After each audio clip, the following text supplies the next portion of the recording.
There it is. I see it now. Okay, cool. So, hi, this is Helen Reed, and I am here today with Brooke Kalan. We just had a little technical hitch, and I forgot to press the record button, and Brooke was like in the middle of this amazing story, so now we're going to take two. But Brooke is someone who I have connected with on Facebook, and I just see her profile, and it just like oozes pleasure and sexuality and just like in the body yumminess. And so yeah, I reached out to her to join me for one of these Evolving Orgasm Series episodes, and I'm really happy to have you here. So welcome. Yay, thank you. It's always nice to hear like that reflection back to me, because it's like I've been hearing that all my life, you know. I was just remembering there was a moment where I was like at a coffee shop. This was like 2002 maybe, so like 20 years ago. And this guy that I knew, who's a friend of mine, wrote a poem about me called Walking Sex, where he was just like, you're just walking sex, you're just walking around, and you have this like sexual energy that you're just like, you know, radiating and oozing all the time. And I was like, at the time I didn't really get it, and so like it's hard to like understand how people see you. Yeah, I mean, it's been a theme since I was younger. Anyway, I don't know why that came up, but it did. But thank you for having me. Yeah. So what I was saying was that when I first connected with Brooke and asked her to come and have this conversation, she shared with me this story and then wrote a Facebook post about it, which just blew my mind. And I was like, oh wow, I was thinking about, you know, people sharing their stories about evolving into cervical orgasms, because that's where I am. And then she's like taking this whole orgasm thing to a whole new level, and I was like, oh, this is very cool. Next level orgasm. I like it. Nobody's talking about that, are they? No. And this is also something where, you know, people talk about evolution over a lifetime, and this is like when I realized that I get to evolve sexually over a lifetime, like my experience of my sexuality and the way that I experience orgasms and pleasure in my body gets to also evolve over my lifetime. I was like, oh, you know, I just had like obviously that's true, but it's like, oh, that when it lands, it's like that's like I kind of can't comprehend where it's going to go. Yeah, it's like evolution and involution at the same time. I would love, this sounds like very interesting. What do you mean by involution? like internal evolving. Like there's like when I think about evolution, it's like the way that we're outwardly living, that we're choosing and just deciding and creating and relating and loving and, you know, having sex or whatever. And then involution is sort of like this like whole other like, I imagine like if you know you have like a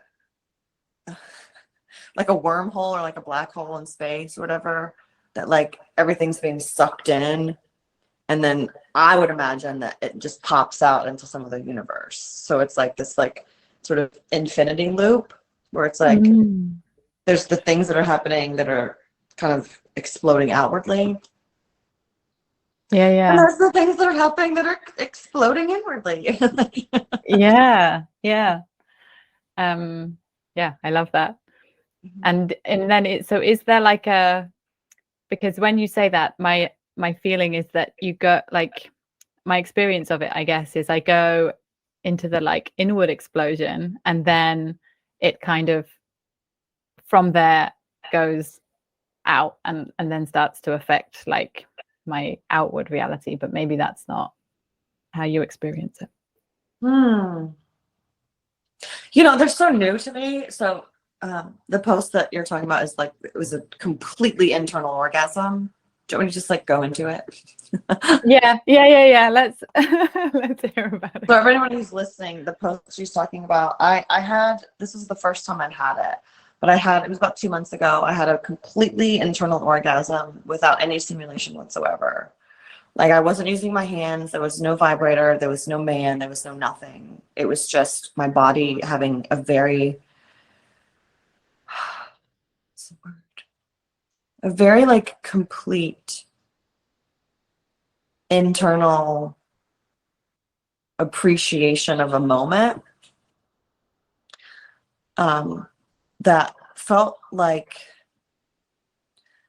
combustible joy, but it was all internal at first. And then eventually it sort of like merged with like what I was doing in the moment and like became this sort of like synergistic internal and external orgasm at the same time. It was really delightful. I mean, it was lovely. It was like very playful and like interesting. And I before like we had accidentally not hit record the first time, what I was sharing was that for like a month or so before this wild internal orgasm, I was like playing around with my energy. And like a lot of people use the term like kink play or like edge play or whatever, which I love. And also what I've been playing around with is just like pure energy of emotion. So it's sort of like energy play or like emotion play, but not outwardly. So I was like opening up all this space to like explore like, well, what if I don't let my rage out? What if I don't vocalize anything? What if I just let it swim around in my body? And not like in a repressive way, but like as a fully accepting, enjoying, and appreciating it way. And the real reason why I was doing this was because I am, you know, in a womb choice relationship or have a womb choice relationship, which if anybody understands that dynamic, they're one of the most challenging relationships like possible. It typically looks like women being in relationship with a wild man. So like I have to explore ways to like handle emotions that are very intense without a lot of help from him, to put it mildly. So I was like exploring ways like, okay, well, how can I experience these emotions without projecting onto him and loving myself and still loving him at the same time? And the only way that I could really find that was an internal enjoyment. Because he's like living out of town right now. So like a lot of times like I just can't, we're not seeing each other. And there were all these like intense emotions going on with nowhere to go. So I was like, well, what if I just feel them? I'm getting emotional talking about this. But like when I say feel them, I don't mean just like feel your emotions. I mean like, what if I open up a whole fucking cavern in my body and like really feel them and like let the energy bounce around inside of my flesh and like let the energy bounce around inside of me? And what if I can enjoy these emotions that are otherwise described as painful? Do you know what I mean? Like, Yeah. what if I can really enjoy this? Like, can I? Is it possible? Like, people talk about it. So there was this one night before the internal orgasm, I had an emotional orgasm. I was in my bed and I was letting myself experience a lot of pain and anger and like desperation for him, longing for him. And I let my body just feel the emotions really deeply, like primally feel them. And what happened was I started laughing because I was like, wow, this feels really incredible. Like, who knew? Who knew frustration and anger could feel like making me laugh at some point? And the reason I was laughing was because I was so surprised at like how this energy was completely enjoyable when I just let it be energy. Like when I took all the attachment of like what the emotion meant, or like, you know, the story about it, I was like, oh my God, this is just really fun energy to play with. And so then it was like swirling and bursting and swelling and subsiding and moving. And I was like, oh my God, I'm going to have an orgasm. Wow. So I had this emotional orgasm. And then I was like, I wonder if I can like amplify this. So then I started like stimulating myself. And then it was just like this wild ride. And then I would like hold the energy. You know how you can kind of like, I don't even know what the word is, contract the whole body and hold the energy. Yeah. Kind of like contract your perineum or whatever, and kind of push and like pull up and pull up and pull it up. So I was playing around with all this stuff, and I was like, dear God, like, so I had this emotional orgasm internally at first, and then I played with it and made it an internal orgasm. And then I was like churning it and pulling it and churning it and pulling it all the way up my body again. I mean, it was wild. I'm really glad we're talking about that. I feel like people probably don't talk about this, let alone know about it. Yeah. So that was the lead up. Okay. This emotional orgasm. That was fucking fantastic. Am I allowed to say that word on here? I don't know. Yeah. So I'm getting like worked up talking about it. Let me breathe for a second. Okay.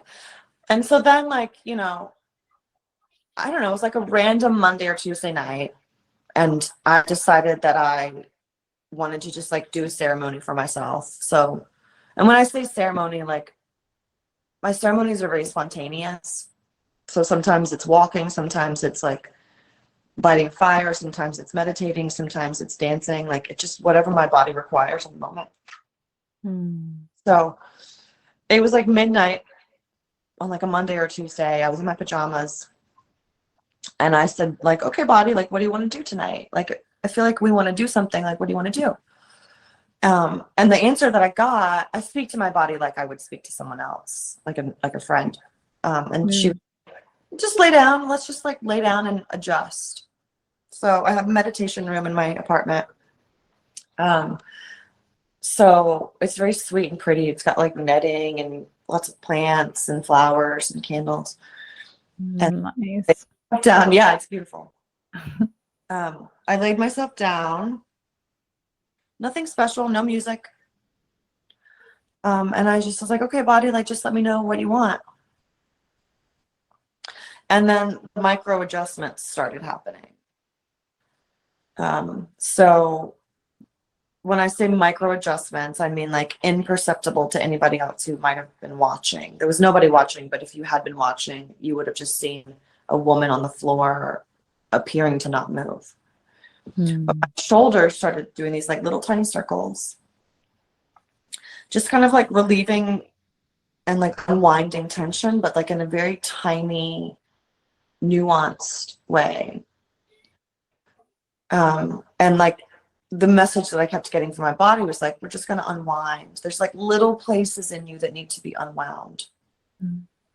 So my shoulders were unwinding very minusculely. And then my wrists started doing these like tiny little circles too. So my arms had been unwinding, my hands were unwinding. At some point, I remember my pelvis like very subtly starting to rock, kind of like up, down and back and forth. So like my sacrum was unwinding, my pelvis was unwinding. And I think it moved all the way into my ankles at some point. And so it felt very similar to cranial sacral therapy, which I used to do that. I started my business a long time ago. I was doing energy work and cranial sacral therapy. So it felt very similar to that, but even more subtle. So there I am on the floor, just in a very relaxed state. my body had like made adjustments for itself to like unwind any tension that I'd been carrying. And then I think I did, excuse me. My throat always clears in like moments when I'm holding something there. So then I think I started listening to a meditation that was all about like receiving like, from the deep feminine current. And this meditation strikes me as different because at one point you're asked to kind of like, you know, when you close your eyes, it's black, obviously. There's blackness. And for all of my life up until a month ago, 2 months ago, whenever I'd close my eyes in a meditation, there was always a very subtle part of me, and I think people will relate, that was like reaching. Like my energy was in the front of my body. Right? So like most of the things that are doing perceiving work for us are on the front of our body. Like our eyes, front, nose, front, mouth, front, ears, facing front, right? Yeah. Most of our senses are facing front. So there's like a subtle lean of your energy, right, into the front part of your body. So I noticed, like, even when I was closing my eyes to meditate, there was just the subtlest lean forward in my body. And I was like, what if I stop that? And what if I just let all my energy fill my whole body? Like, drop it to the back body. What if I let my energy drop from leaning into my sensory organs into the back of my neck, into the back of my... And then I was like, am I reaching in my lower body? And of course we are, because like, you know, we interact with people front to front. Yeah. You know, so our energy is just accustomed to like a subtle lean into the front of the body. But then we sort of like abandon our back body. Yeah. Right? So I was like, let me just let my energy fill my back body. And then in the meditation, it was like, let the deep black void pour into you. Right? It was a new experience for me, because I was like, wow, whenever I've closed my eyes to meditate, I didn't know, but there was a lean forward that I was doing purely because of the way that we're physiologically built. There's no fault. It's just the way that we're built. So then I was like, okay, if I drop into the back body, and then if I'm letting the darkness pour into me, I was like, what the F? Because I've never experienced meditation where it just says, just let the void wash into you. It's always imagine this, or think about this, or envision this. Right? Yeah. There's reach. Yeah. So I was letting the void pour into me. It's a miraculous experience when you do this meditation this way. Like, for anybody who's listening, just the next time you meditate, let the void pour into you. It's so nourishing. Yeah. So I was like, whoa, like I was being nourished. I like dropped my energy all the way into the back of my body. I was allowing the moment to meet me. Yeah. That's what it feels like it is, because when you're thinking like the meditations where it's like, yeah, I'm going to envision this, or I'm going to have like this agenda, basically, like somehow I'm guiding it. Like, I'm like maybe channeling, guiding it, but it's still, this is like pure, like beingness, isn't it? This is like pure, like just like merging with. It's almost like surrender, but surrender isn't even the right word. It's like, it's just funny when you realize, you know, when you like don't know what's been happening your whole life until you experience the opposite, and then it's like, wow, like I've been not even with any kind of like nobody does this with malicious intent, but like I was like, wow, I've been actively trying to meet my moments my whole life. Even in surrender, even in meditation, even in quote receiving mode, the subtlest lean forward, the subtlest desire to create an experience. Do you know what I mean? Yeah. Was me trying to meet the moment. Yeah. Like the subtlest kind of anticipation. I'm talking micro anticipation. Do you know what I mean? Yeah. Because even even that little micro like energy, that's in the world of energy, that's like, I feel like that can create like a big distortion in the experience. Yeah. So I'm having this like really, micro changes happening, but they were really impacting me and like changing the way that I was experiencing the moment in that moment. And so I'm not really sure what happened. There's no formula exactly. But just the state of my body, the openness of my energy, and like the desire to like let the moment meet me, and the desire to stop anticipating and just let myself be poured into by nothing. I was letting nothingness pour into me. And it was one of the most nourishing 10, 15 minutes of my life, just letting nothing nourish me. Yeah. Do you know what I mean? Yeah. Let the nothingness pour in. And I was like, oh, this is real receiving. Like when you can learn to let nothingness pour into you and feel good and nourished by it, like that's a whole other level of receiving. Yeah. Do you know what I mean? Yeah.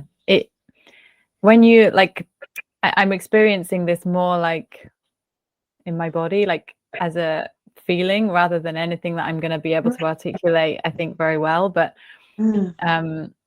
it's like, it feels, the way that I'm describing it recently is like it feel that kind of like merging with the void, like being in it with it, like receiving it is like feels like home for me. It feels like Totally. And I think a lot of the like on this kind of spiritual journey, personal development journey, whatever you want to call it, I've done a lot of like learning from male teachers or women who have learned from male teachers, whether it's like from books or like they've learned from books, or like a lot of the, and even I really value like people like Joe Dispenza. I could read his stuff and be like, this is awesome, like the way that he describes and explains all this stuff is really cool. But I was I remember reading his stuff like 5 years ago or something and thinking, but where are the women, like, and where are the women that are not just like doing their version of this, like, because this is amazing and this is valuable, but there is something which like is like feels like there's this thread of simplicity to it that is deeply feminine in nature that is probably very difficult to express, like we're finding now. But this is like, not for me, this isn't there. Like maybe I just haven't, like in the big world, like it doesn't feel like it's come through yet. And maybe this is like the time when it starts to have like a ripple, and people can feel that, like women especially, and people who identify as women can like feel this. It's like yeah, maybe I should just teach a whole workshop about it. Yeah, I can feel my just as we're talking about it, and as I'm like listening to you reflect back to me, I can feel my whole pelvis start to activate. So there's like an energetic yumminess to like talking about this, but also witnessing how it's like affecting you energetically too. And, um, like I think we could probably just like both be silent for the rest of the podcast and like understand what we're communicating, but that's not going to be helpful for the listeners. So,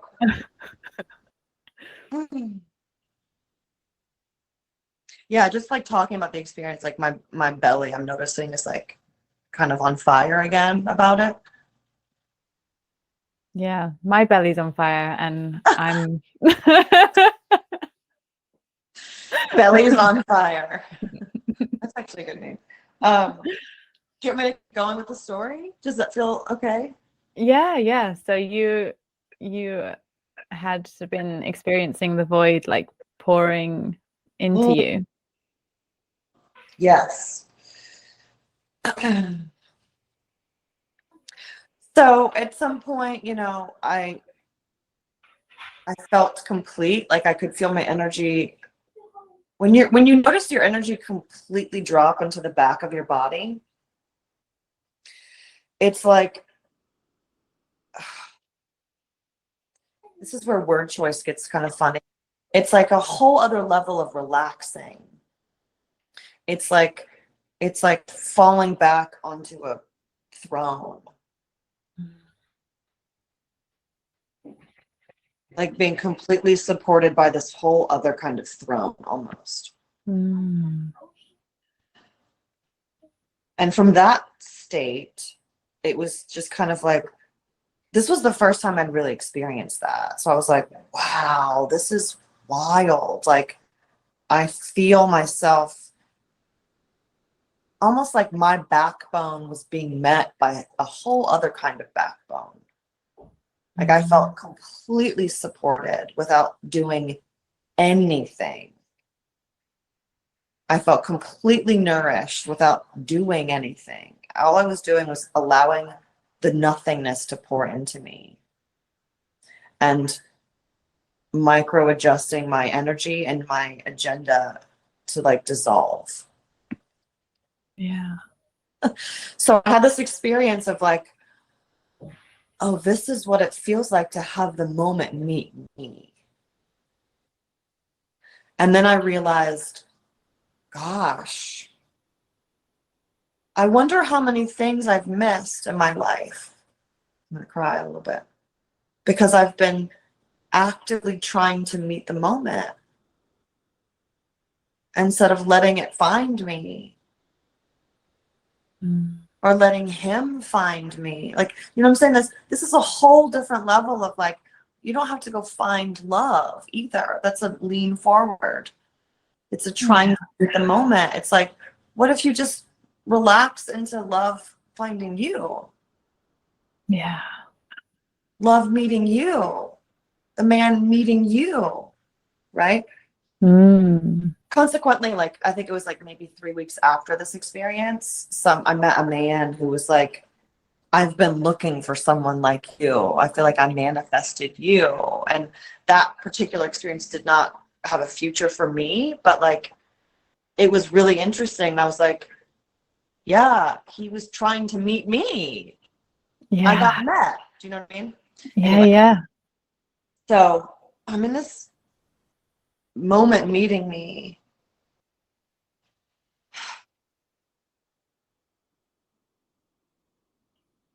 It's really like there's no more words. And it just felt kind of like this. I don't know if you've been to Ireland, but it felt kind of like this like little magical fairyland opened up inside of me and in the air at the same time. Like things started kind of twinkling. Nice. And I opened my eyes because it was like the meditation felt like it was complete. And I opened my eyes and I still allowed the moment to meet me, even with my eyes open. So I was allowing like something like the paint, the neutral beige paint on my wall in that meditation room to meet me. Like I was trying very carefully not to look. but to be looked at. Mm. Okay. Yeah, yeah. And then I'm letting the candles that I lit look at me instead of me looking at them. Nice. And then I noticed I opened my eyes and I was like, it felt like I was high, to be honest. It felt like I was taking a bunch of mushrooms or smoked some weed. I was totally sober, okay, this whole time. And I looked at my hands and I was like, it felt like I was tripping. And I was like, wow, my hands are so beautiful. Like I was letting my hands meet me. I was letting the energy from my own hands meet me. I was letting the energy from the candles meet me. I was letting the energy from like whatever was in that room just meet me. Mm. And I was like, wow, this is trippy. And then I stood up and I moved from the carpeted floor in the meditation room to my hardwood floors into the living room. And I'm not kidding. I was like, it's as if I had never set foot on a hardwood floor before, ever before. It was like I was stepping on a hardwood floor for the first time. Wow. Felt my feet be like, wow, what is this? What is this floor? And I'm like, I've lived in this house for 2 years. Mm. Everything felt new. Everything felt fresh. Like there was a newness and like a novelty to like everything happening in my apartment. And then I was like, I felt like a child because I was like walking around really slowly, like, wow, my feet feel so incredible on this hardwood floor. And then I was like, wow, my knees feel so incredible as my feet are walking around on this awesome hardwood floor. And then I was just sort of gazing around my apartment, like, my apartment's so pretty. Like, and then I remember being fascinated in the moment by the granite countertops. This is where the orgasm starts to happen. Yeah, yeah. This is where it starts getting juicy. So I remember being fascinated by the reflection of the granite countertops in my house, which again, had them for 2 years. The way that they were just sort of glistening against the darkness. Mm. And there was a candle, I think there was like 2 tea light candles that were on top of the counter.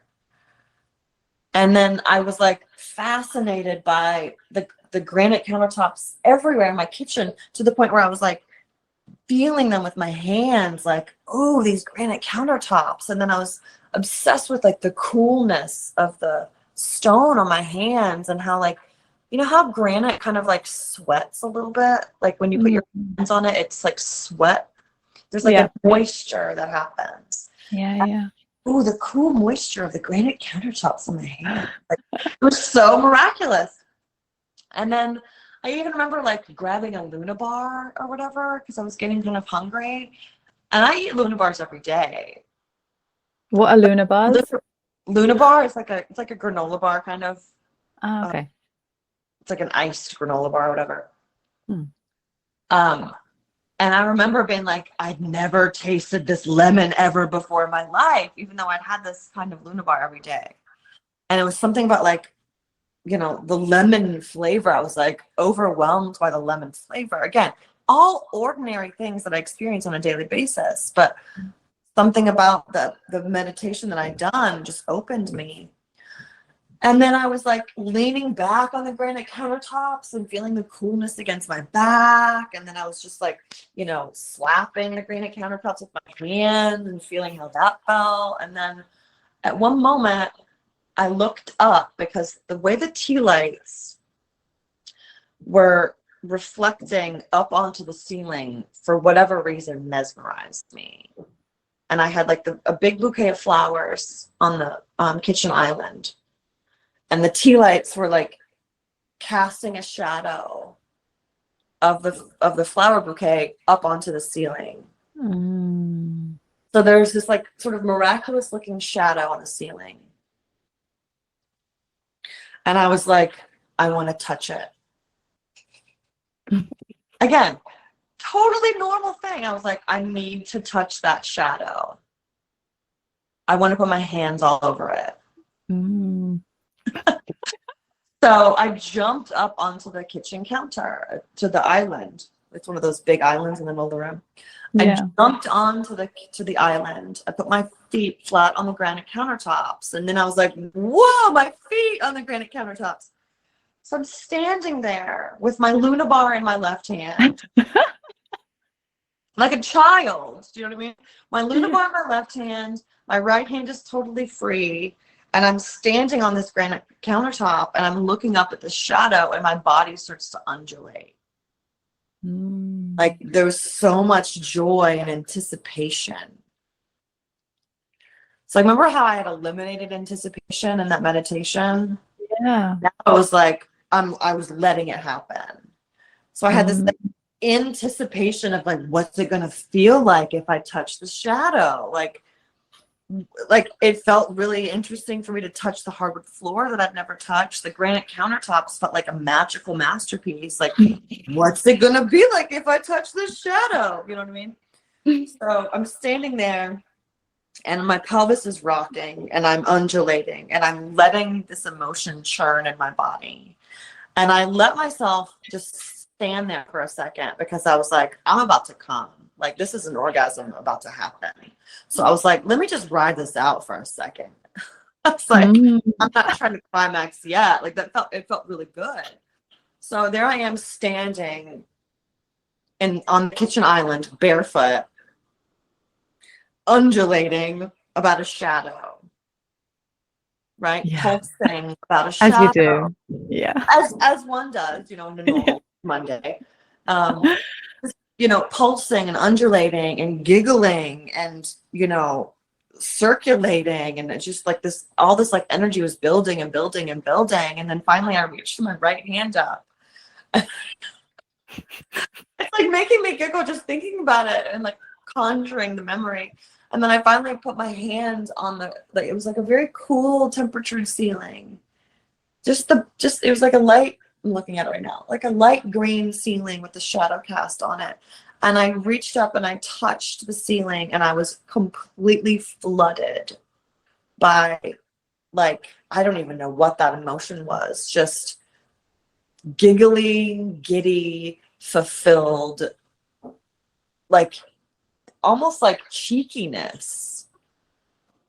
Do you know? Like it was kind of like this, what's the word? Not mystery, but like mischief. That's what it was. Yeah. I felt like I was in mischief. So I'm standing there and I'm like having these experiences of all these emotions, and then I'm allowing all these emotions, the mischief to run through me, the mystery to run through me, the giddiness to run through me, the ordinariness to run through me, the nothingness to run through me, right? I'm essentially allowing this ordinary moment to pour into me. Yeah. Right? Yeah. I just had this like combusting, combining, giggling joy happen all throughout my body. And I was like, is this an orgasm? Like, I didn't touch myself. Like, how could this be? Yeah. But it's like the same kind of roaring, moving, pulsing that you would have during an orgasm. I just haven't done anything to stimulate it. Right? So then I was like, I just had an orgasm, but like it was like this giddy orgasm. It was like a pure joy orgasm from nothingness, from ordinary, right? And then I remember being like, well, shoot, I might as well just keep going. Like who has these experiences? So then, I remember like I put my hand on my belly and I was like, exploring like, what if I'm touching myself? Can I stimulate myself more? And so like I did eventually kind of like, stimulate my clit and like have another orgasm standing there on the granite kitchen island with my Luna bar still in my left hand. It was sort of wild, mischievous, like childlike moment. I would imagine it's like the same moment that like I could have had as like a 5-year-old or whatever, because I was masturbating from a very young age, but it was always like very hush hush and kind of dirty and like don't tell anybody and this is bad and wrong. Do you know what I mean? So like I imagine that maybe if I would have had a more a different outlook on myself when I was 5, like that probably would have been what those orgasms would have been like. You know, like hair tousled, pajamas, barefoot with a bar in your hand, just miraculously getting off to nothing. Yeah. Right? Oh, I love it. It was Yeah. beautiful. And then, you know, I just sort of stood there on the island after I had like a purely internal orgasm and then another orgasm. And I was like, I'm just gonna chill on top of this counter for a minute. And I just, you know, looked around and like admired my apartment and admired the ordinary things and then just started laughing again because I was like, what just happened to me? Yeah. I mean, and I just sort of like hung out on that energy for like it lasted for like maybe another 20 or 30 minutes before like my habits kicked back in a little bit.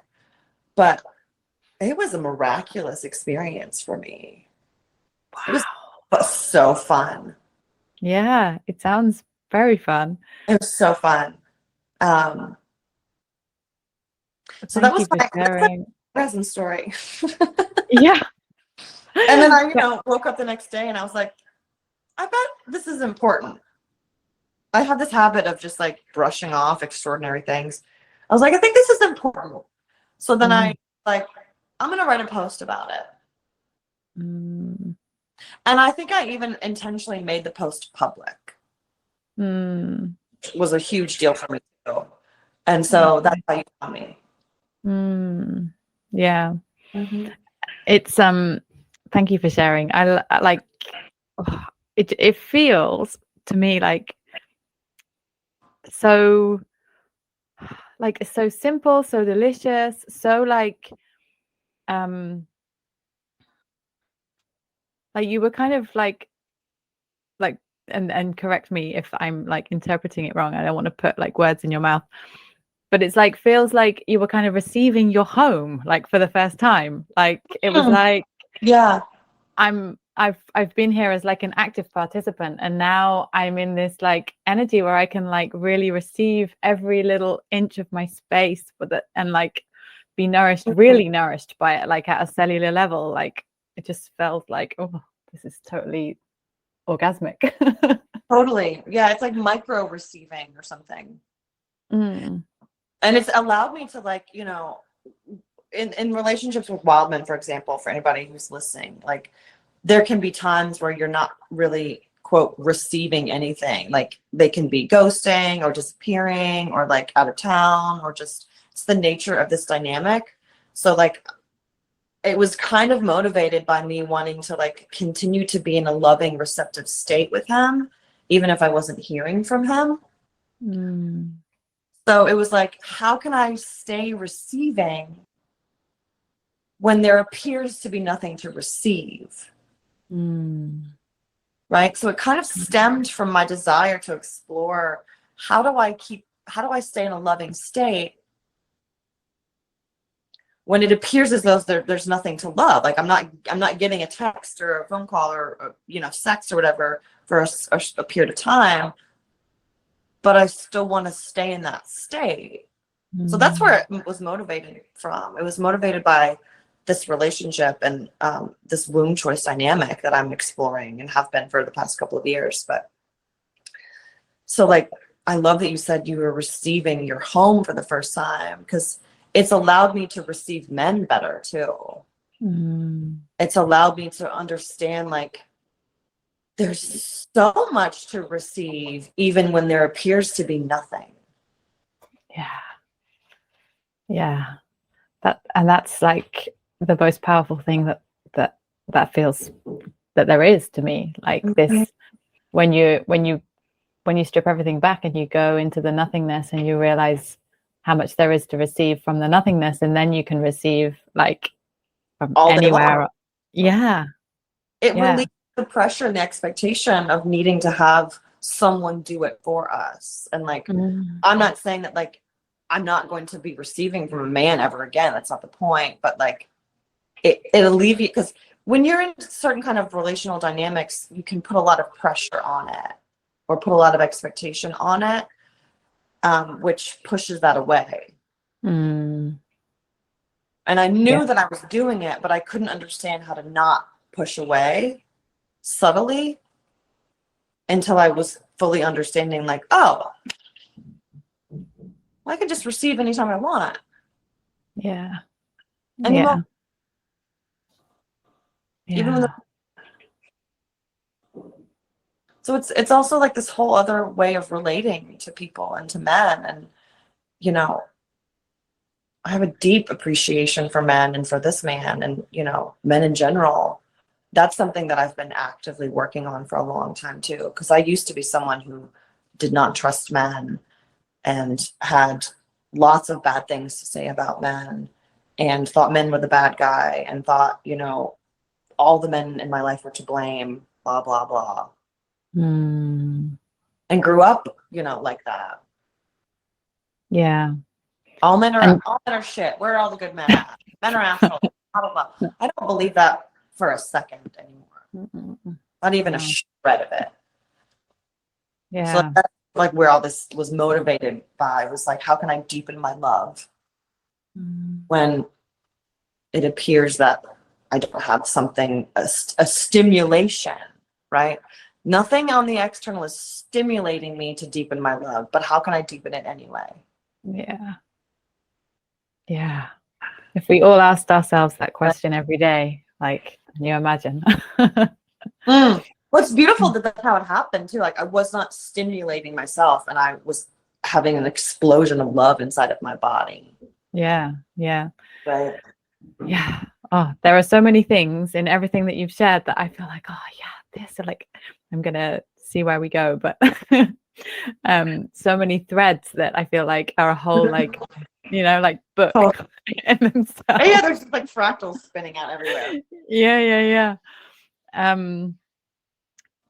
I guess one of the thing about trusting men, like, that feels like a very for me anyway, this has been like really pivotal, because if I can't trust the masculine, if I can't trust masculine energy, like that's the penetrative energy, that's like the well, that didn't come out. That's the energy that penetrates. Yeah. So if I really like, and for me this was a big shift in opening. And by the way, that word used to like trigger me too, penetrate. Now I'm just like, penetrate me. Like, I don't know if you've ever, like, people in the polarity world would like use the word penetration and I'd be like, oh. But anyway, I love them.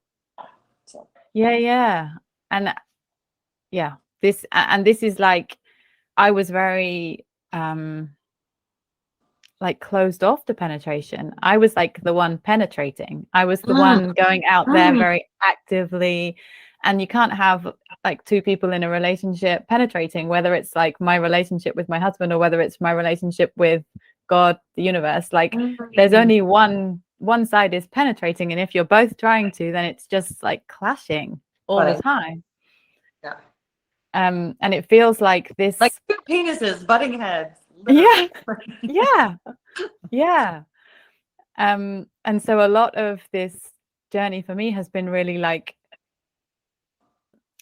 owning that I'm not a man, and really exploring what it means for me in my life to be a woman, and to open to this penetration that feels like really scary, because it involves like letting go of a whole load of control. And that's like, I couldn't think of anything really, and I still can't think of anything scarier. Like the more I do it, the more I'm like terrified, because there's always another, it feels like there's always another layer of some, you know, I think, oh yeah, I'm fully surrendered, and then I'm like, of course I'm not. Of course there's like so many layers.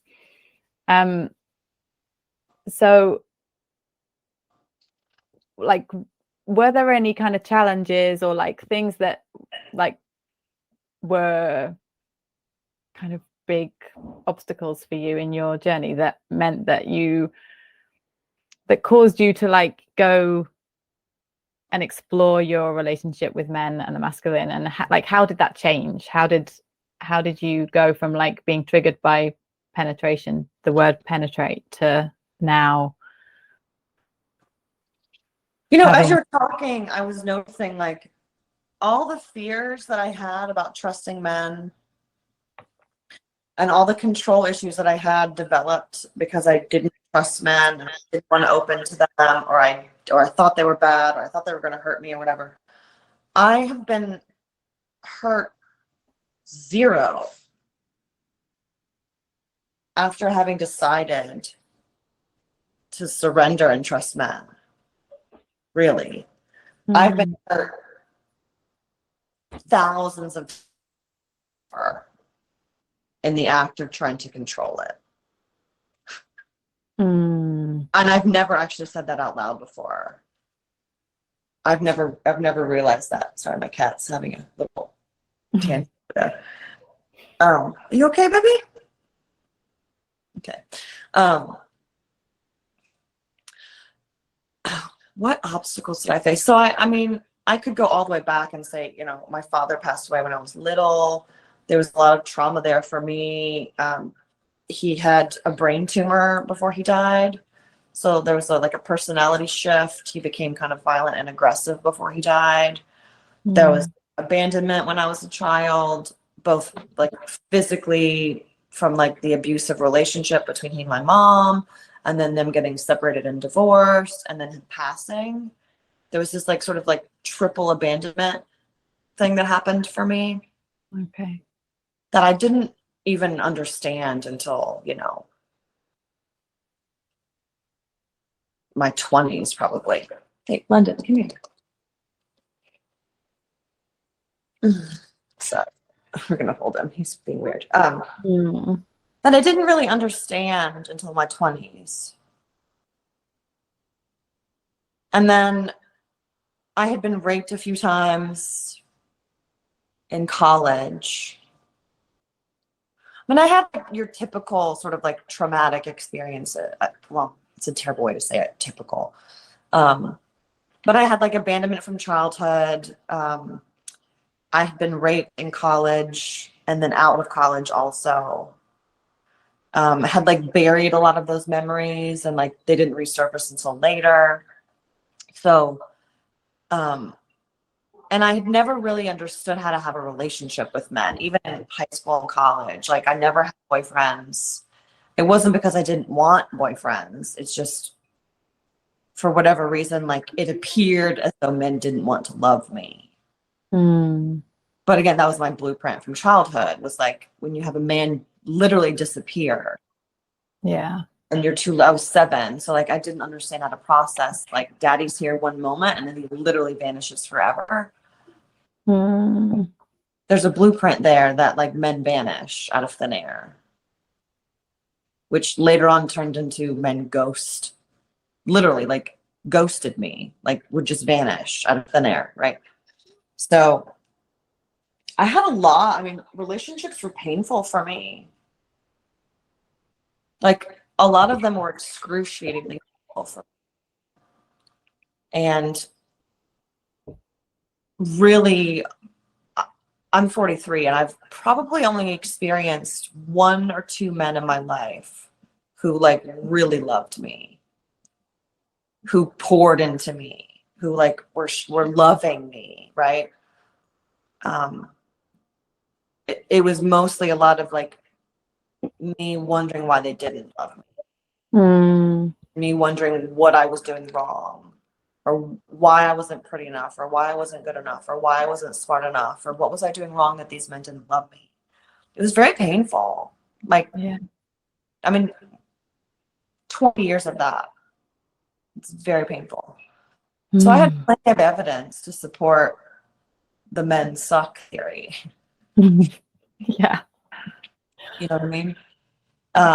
And I just got to a point, honestly, where I remember thinking like, I knew I had a pattern, clearly.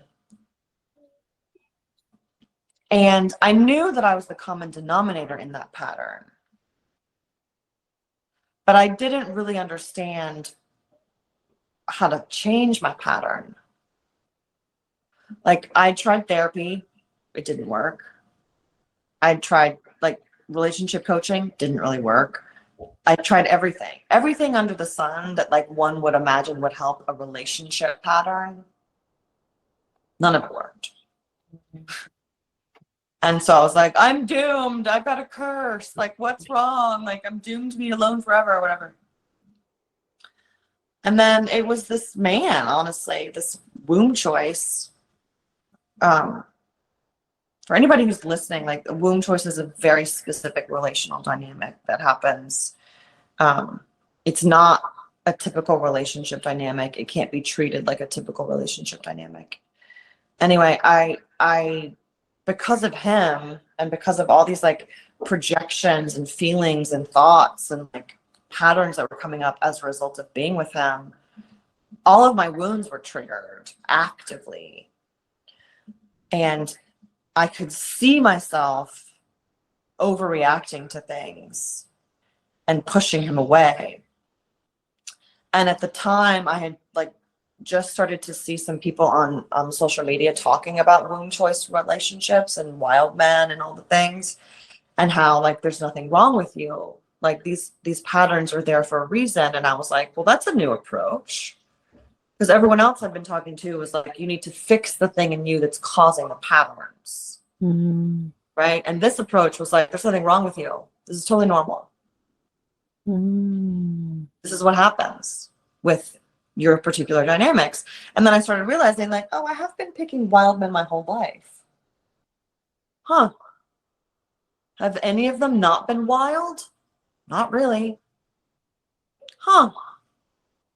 So maybe there's not something wrong with me. Like maybe there's nothing to be fixed.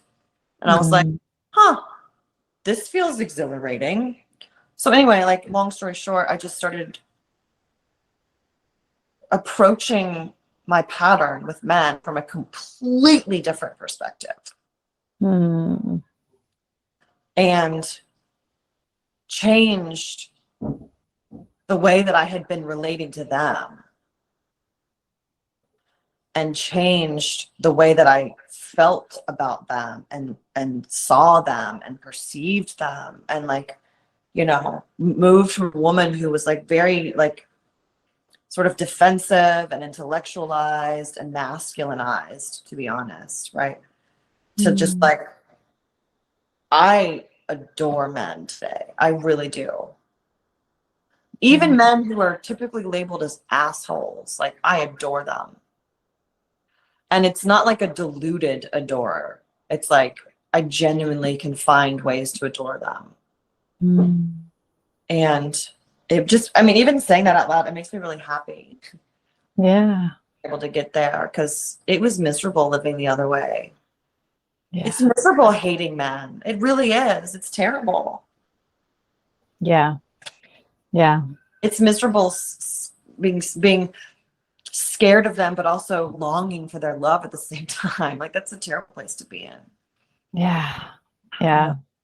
It is. I can resonate with like the essence of what you're saying about like finding ways to adore men, but I don't feel like I'm like I don't think I could say that about all men at this point. I can feel like the thread of something deeper, but definitely still get like triggered around in different situations.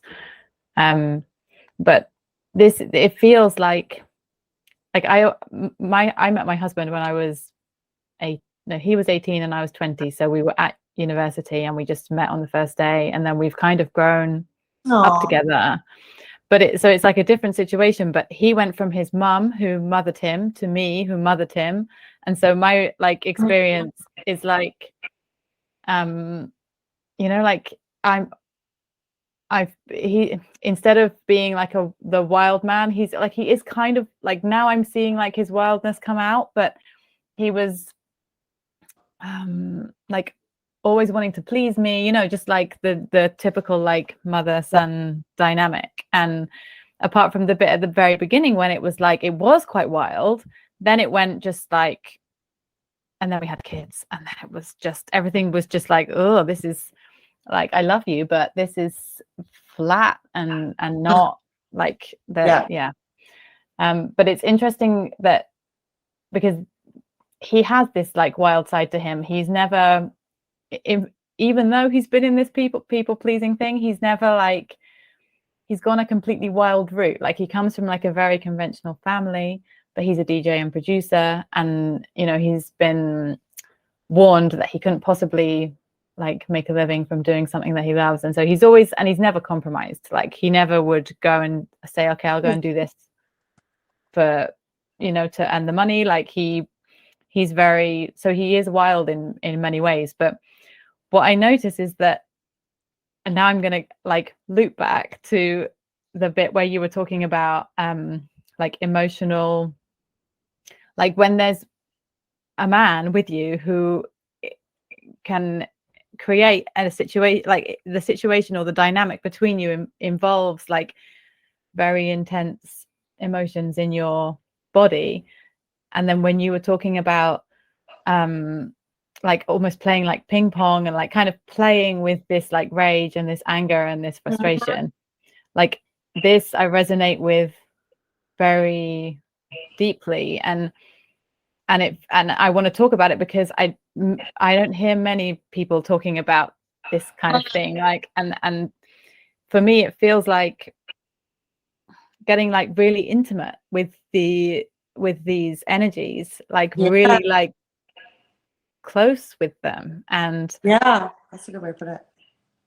And so then I always, when I think about it like that, and then I always feel like, well, of course, like if we're on like a journey where we're deepening intimacy in all areas of our lives, then of course we're going to like start creating deeper intimacy with these energies that and that come into our experience, that are part of our experience, that are like part, yeah, that and what happened to me, I think, like yesterday or the day before, for the first time, there was like a,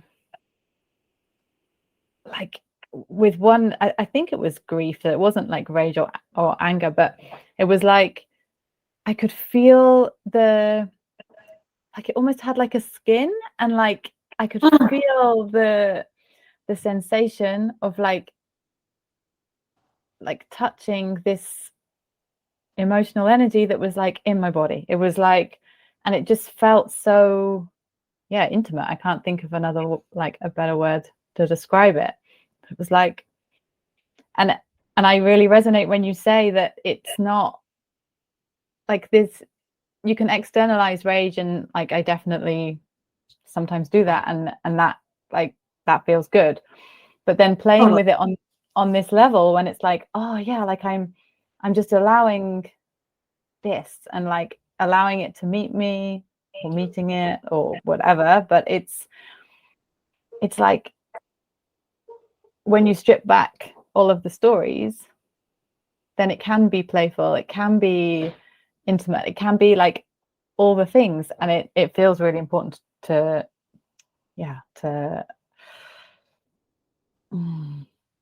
talk about it, because it feels incredibly powerful to me.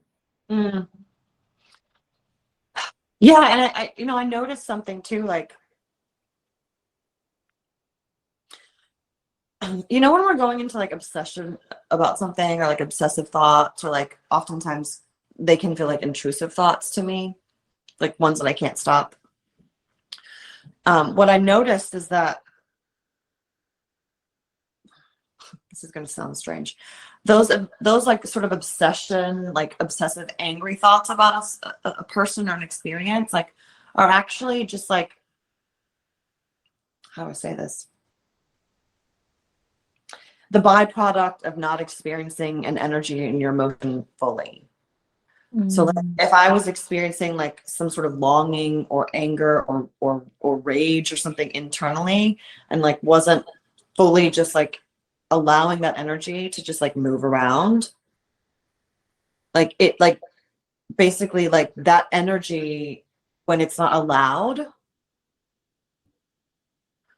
for me, and I think for a lot of people, for my clients, like it'll just, the energy sort of shoots up into the mind and tries to escape through the mind.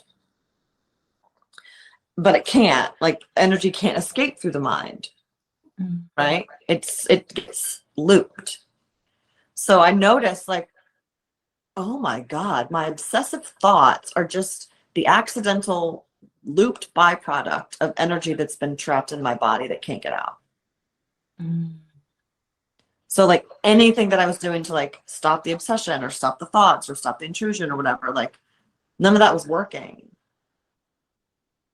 What does work is like moving my body or like going to work out or going to the gym, like basic physical activity, but like hard physical activity, like not just like a brisk solo walk, but like, you know, squats in the gym or whatever.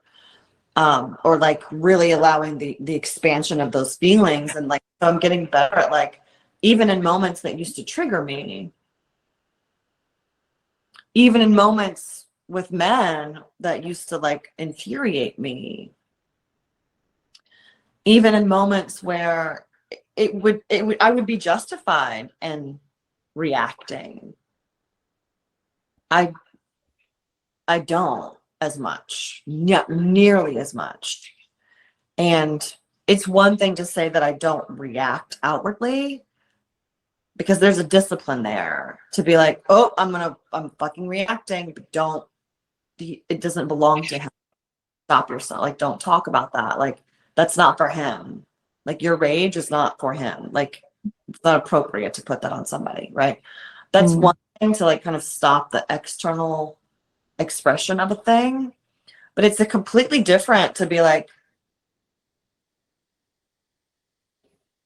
yeah, that's a little shitty, but I'll let it go.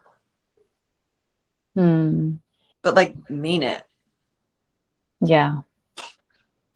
Yeah. I find I can't do that unless I've gone through that internal process of like playing with the rage, or like basically interacting with the rage however it needs to be interacted with, or like whatever our relationship is. Like, it's like you have a baby inside of you. Yeah. Or a child inside of you. It's like, how do you want to play today? It is the kind of attention. It's like a little attention whore almost. It's like, okay, rage, like, how do you want to play today? But it's like a lot of people talk about the inner child or whatever. And to be honest, like, that term just was like, I did not understand it. And I used to be a therapist. Like, I used to work with families and couples and like, I used to work with families as a therapist, and like, inner child work was just kind of like, it was so enigmatic, you know, when I finally started understanding this, like, energy play, and like playing around, like letting these energies play around and move around in my body. I was like, yeah, that's the inner child. Like, hey, I need your attention. I want your attention. Knock, knock, knock. Hello, hello. I need your attention. Like, mom, mom, mom, mom, mom, mom. Right? You just give it attention, and it's like, thanks. Okay. Yeah. It just needs, exactly.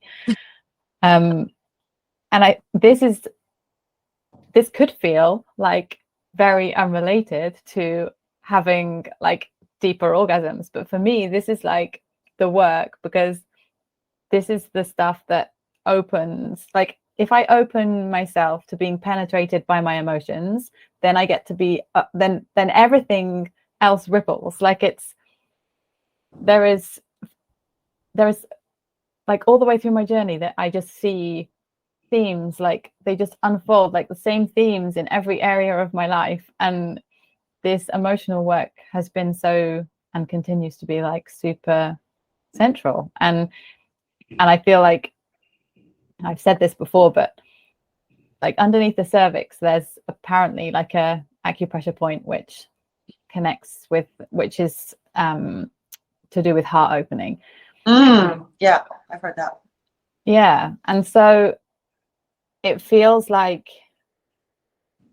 the heart is such like and I know that you talk about this quite a lot, like the heart is such a central part of the like opening. Like I see it like a rosebud, or, you know, like it. And I love there's a song that says something like a rose blooms when she is ready and not a moment too soon.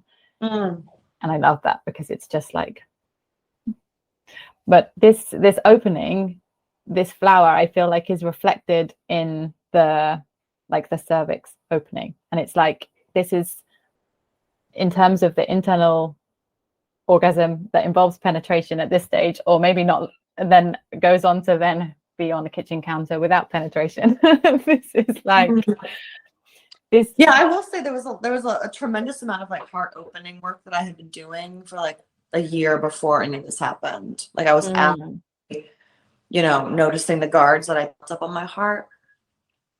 Yeah. Noticing the armor that was there, and noticing all the walls that I built up around love, or the walls I built up to protect myself, right? Yeah. And that work is necessary. Like, I don't believe that you can have, these types of orgasms with a closed heart. Yeah. And for whatever reason, that felt important to say. Like, I believe that, like, when I started doing all this heart opening work, like it became obvious to me why so many people, myself included for years, believe that we need like all these, helpers and therapists and healers and, massages and, womb healing and womb work and all the things. Like, when I had a closed heart, when my heart was guarded, like, it essentially keeps trapped emotions trapped. So like most of our trapped emotions live in the lower half of our body, like beneath the heart and above the, sacrum. Trapped emotions, stored emotions live there.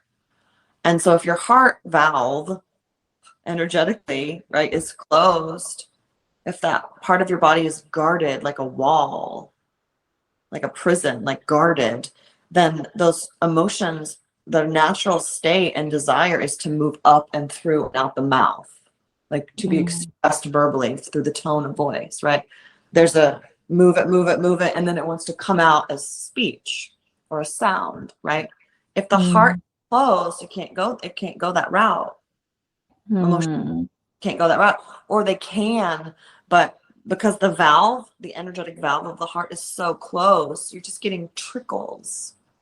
It occurred to me, like, this is why, and I used to call myself a healer. I mean, I do healings, but I was like, this is why we've had such a huge necessity for healers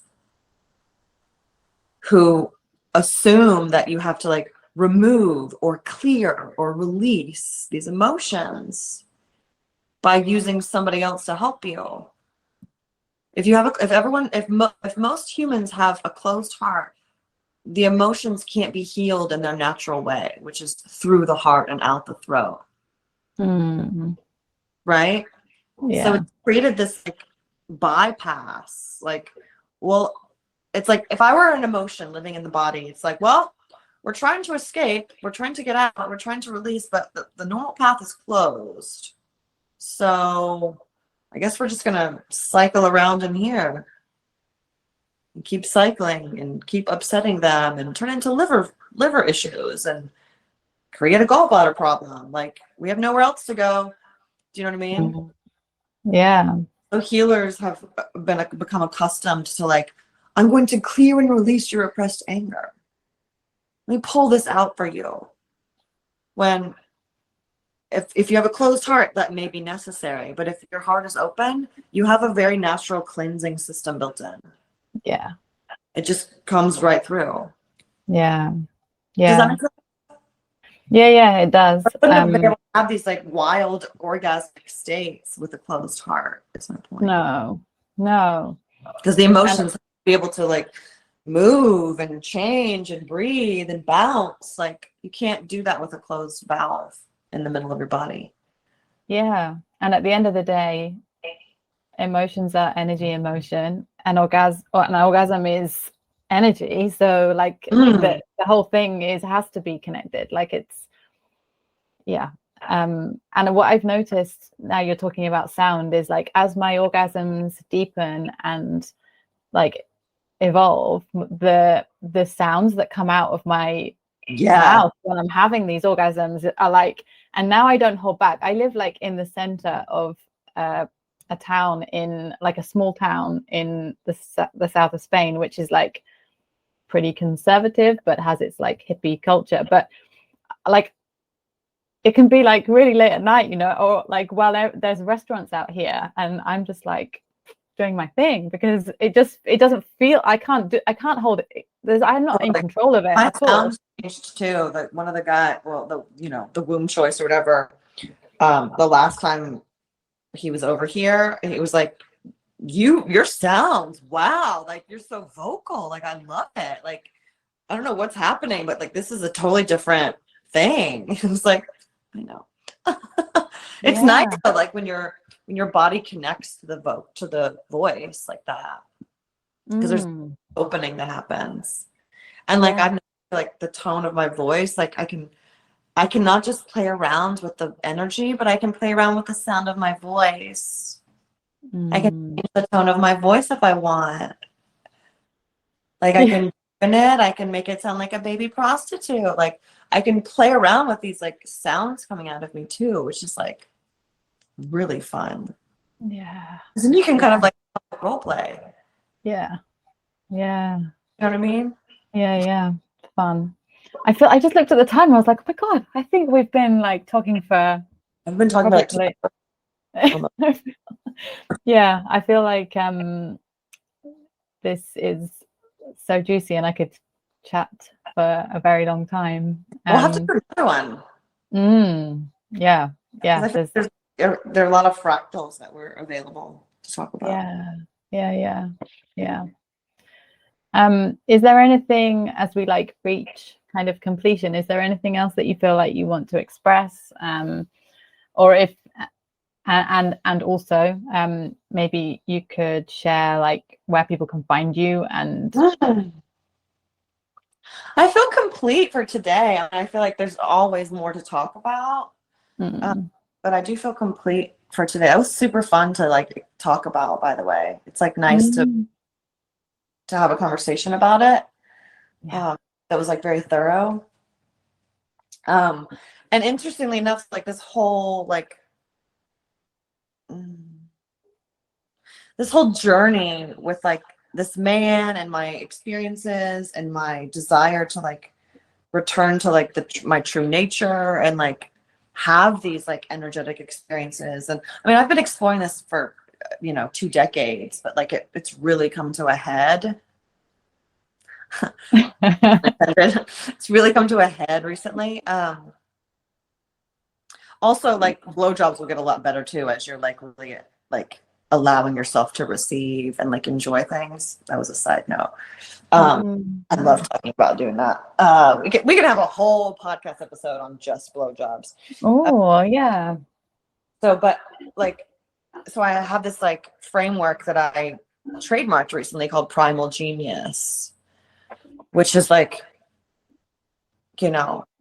that's what I'm really excited about now, is like your body already knows, like our body has this capacity and like desire and genius. It's always there and it has always been there. It just wanted to be tapped into. So anyway, so a lot of my experiences that I'm doing with clients now are founded upon the primal genius. So if you want to find me, you can go to my website, brookekalan.com, and there's a whole segment on primal genius and like activating the primal genius and waking the primal genius and, learning to navigate and operate from it, which is really exciting for me to do with people. And then Instagram, if you want to see, like, I think Instagram is a fun way to get a feel for me too, because like you can see the sex in my images, like you can see the energy coming out of my images. So my Instagram is just Brooke_Kalan. It's very simple. And Facebook too. But I think if people want to like get a feel for me, Instagram is a really good place. The reels on Instagram are really fun to watch. And then my website is like where all my offers are. I think those are perfect. Thank you. You're welcome. Yeah, the primal genius stuff just like looks and feels very well, resonant with all of this, like getting, Mhm. just being in your body, and like you say, like it's like a remembrance of something that's like instinctually there, like it just is, and it's never going to go anywhere. It's just waiting to be met. Yeah, totally. It met me and I met it kind of in the same moment. Mm, And that's when I was like, the download happened and I was like, oh my God, it has a name. yeah, nice. But yeah, primal, the word primal kind of gets like a bad rap that like, it means like aggressive and like, Yeah. animalistic or whatever. And it's like, I mean, it can be animalistic, but primal is so much deeper than the bad rap that it gets sometimes. So It happy feels to very, resurrect the term. yeah, to me it feels like juicy and sexy and animalistic too, but that's a good thing, I think. Yeah. Anyway, thank you so much. Thank It's you for been, having me. This was great. I've really enjoyed talking about it. yeah, me too. Mhm. And hopefully we can talk again soon. A whole episode on blowjobs, I think, would be Yes, fab. I'm down. Sign me up. Yeah, cool. Thank you. Thank you for having me.